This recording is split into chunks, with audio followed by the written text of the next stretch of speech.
பிரியமானவர்களே, கர்த்தராகிய இயேசு கிறிஸ்துவின் நாமத்தினாலே உங்களை அனைவரையும் என்னுடைய அன்பின் வாழ்த்துதல்களினாலே உங்களை வாழ்த்துகிறேன். இந்த ஆசீர்வதிக்கப்பட்ட இந்த காலை வேளைகளிலே உங்களை சந்திப்பதிலே எனக்கு மிக்க மகிழ்ச்சியாக இருக்கிறது. பிரியமானவர்களே, யோவான் 6வது அதிகாரம் 37வது வசனம் இவ்வனமாக சொல்லுகிறது, என்னிடத்தில் வருகிறவனை நான் புறம்பே தள்ளுவதில்லை என்று சொல்லுகிறது. பிரியமானவர்களே, அப்படிப்பட்ட தெய்வம் அன்பாகவே இருக்கிறார். அப்படிப்பட்ட தேவன், அன்புள்ள தேவன், ஒரு அன்புள்ள தேவன் உங்களை நேசிக்கக்கூடியவராக இருக்கிறார். பிரியமானவர்களே, அப்படிப்பட்டதான இந்த காலை வேளையிலே ஒரு அழகான ஒரு பாடலை நான் பாட இருக்கிறேன். அன்பே கல்வாரி அன்பே, உம்மை பார்க்கையிலே என் உள்ளம் உடையுதப்பா. அன்பே கல்வாரி அன்பே, உம்மை பார்க்கையிலே என் உள்ளம் உடையுதப்பா. தாகம் தாகம் என்றீர், எனக்காய் ஏங்கி நின்றீர். தாகம் தாகம் என்றீர், எனக்காய் ஏங்கி நின்றீர். பாவங்கள் சுமந்தீரையா, எங்கள் பரிகார பலியானே. என் பாவங்கள் சுமந்தீரையா,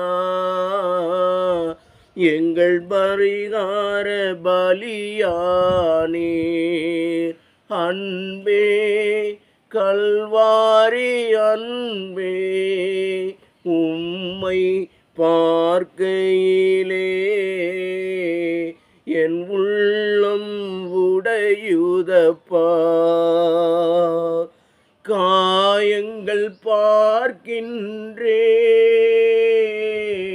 கண்ணீர் வடிக்கின்றேன். காயங்கள் பார்க்கின்றேன், கண்ணீர் வடிக்கின்றேன். தூய திரு ரத்தமே, துடிக்கும் தாயுள்ளமே.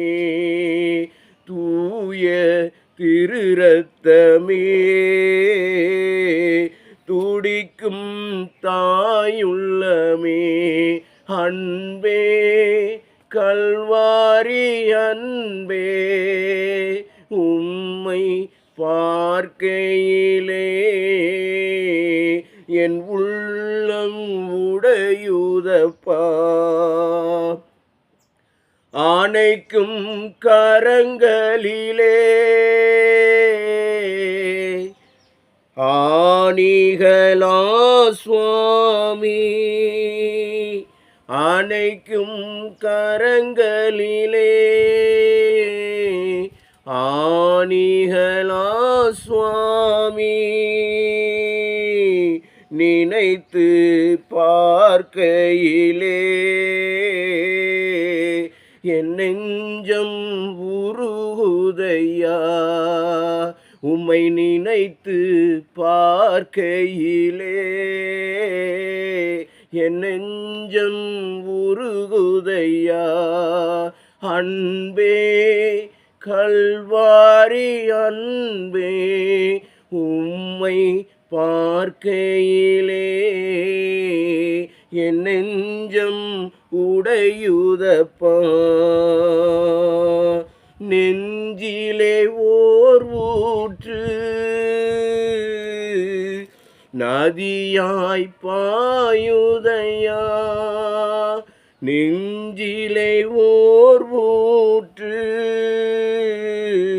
நதியாய் பாயுதையா. மனிதர்கள் மூழ்கனுமே, மறுரூபமாகனுமே. மனிதர்கள் மூழ்கனுமே, மறுரூபமாகனுமே. அன்பே கல்வாரி அன்பே, உம்மை பார்க்கையிலே என் உள்ளம் உடையுதப்பா. உம்மை பார்க்கையிலே என் உள்ளம் உடையுதப்பா.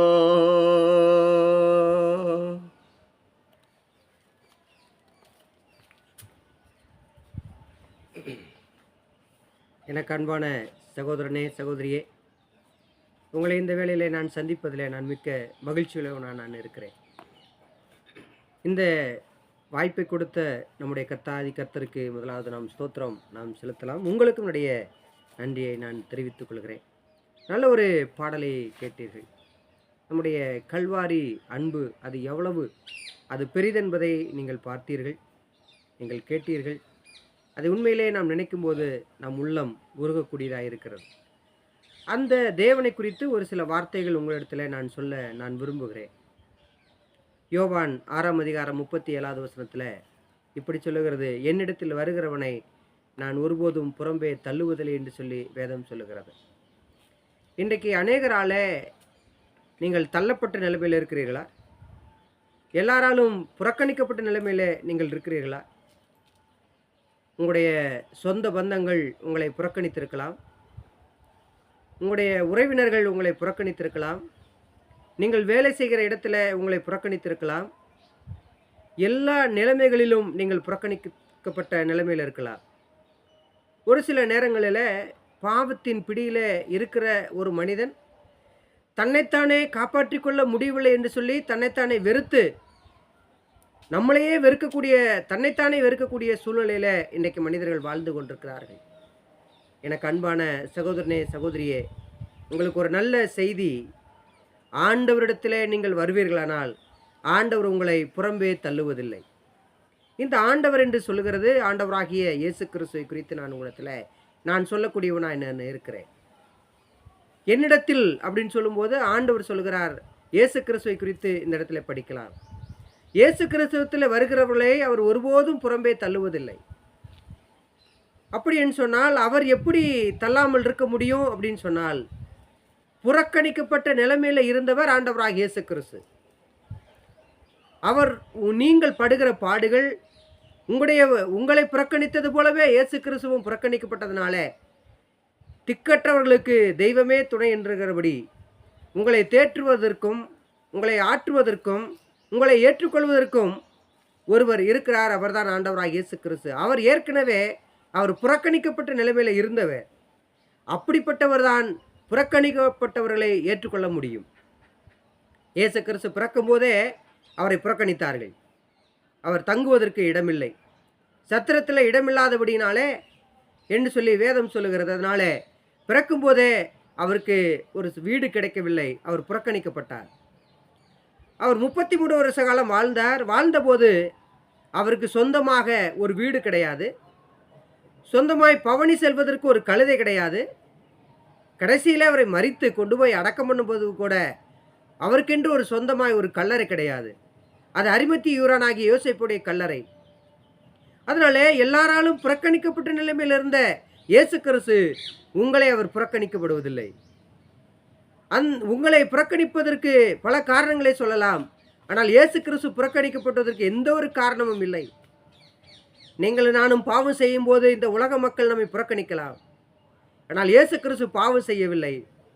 அவர் உங்களுக்காய் எனக்காய் கல்வாரி சிலுவையில் பாவம் இல்லாதவராக, பாவம் செய்யாதவராக, பாவத்தை பாராதவராக அவர் சிலுவையில் உங்களுக்காய் எனக்காய் மரித்தார். உங்களுக்கு ஒரு காரியத்தை நாளிலே சொல்ல வேண்டும் என்று சொல்லி நான் விரும்புகிறேன். சிலுவையிலே மரிக்கும்போது அவர் பட்ட பாடுகள், அவர் பட்ட அவமானங்கள், அவர் பட்ட வேதனைகள் அதிகம் அதிகம் அதிகம். இன்றைக்கு சிலுவை ஓர் புனித சின்னமாய் கருதப்படுகிறது. ஆனால் இயேசு கிறிஸ்து மரித்த போது அந்த சிலுவை புனித சின்னம் அல்ல, அது அவமானத்தின் சின்னம். அவர் அவமானத்தின் சின்னமாய் இருந்தார். அது மாத்திரமல்ல, இன்றைக்கு சிலுவையை குறித்து கொண்டாடுகிறார்கள். அது கொண்டாட்டத்திற்கான சிலுவை அல்ல, அது கொலை களத்துக்கான சிலுவையாக இருந்தது. அது அவமானத்தின் சின்னமாக, கொலைக்களத்தின் சின்னமாக அது இருந்தது. ஆனால் அந்த சிலுவையிலே இயேசு கிறிஸ்துவை சிலுவையில் அடித்தார்கள். அவர் அந்த சிலுவைக்கு வந்தவுடனே அவர் மரித்தார், அடக்கம் பண்ணப்பட்டார், 3ஆம் நாள் உயிர்த்தெழுந்தார். அந்த சிலுவை இன்றைக்கு புனித சின்னமாய் கருதப்படுகிறது, கொண்டாட்டத்தின் சின்னமாய் கருதப்படுகிறது. கொலைக்களத்தில் இருந்த சிலுவை இன்றைக்கு ஜீவனாய் கருதப்படுகிறது. ஏன் சொன்னால் அந்த சிலுவை முக்கியமல்ல, அந்த சிலுவையில் மரித்த இயேசு கிறிஸ்துவே முக்கியமாய் காணப்படுகிறவராய் இருக்கிறார்.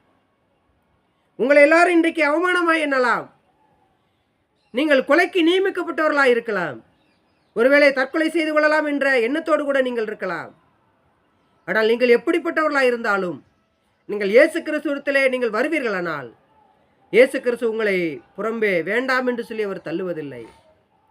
அவர் பாவிகளுக்கு சிநேகிதராக இருக்கிறாரே தவிர பாவத்திற்கு சிநேகிதர் அல்ல. நீங்கள் எப்படிப்பட்ட நிலைமையில இருந்தாலும் உங்களை ஏற்றுக்கொள்ள அவர் போதுமானவராக இருக்கிறார்.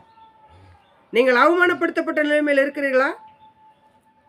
நீங்கள் துக்கம், வேதனை, கண்ணீர் என்ற நிலைமையில நீங்கள் இருக்கிறீர்களா?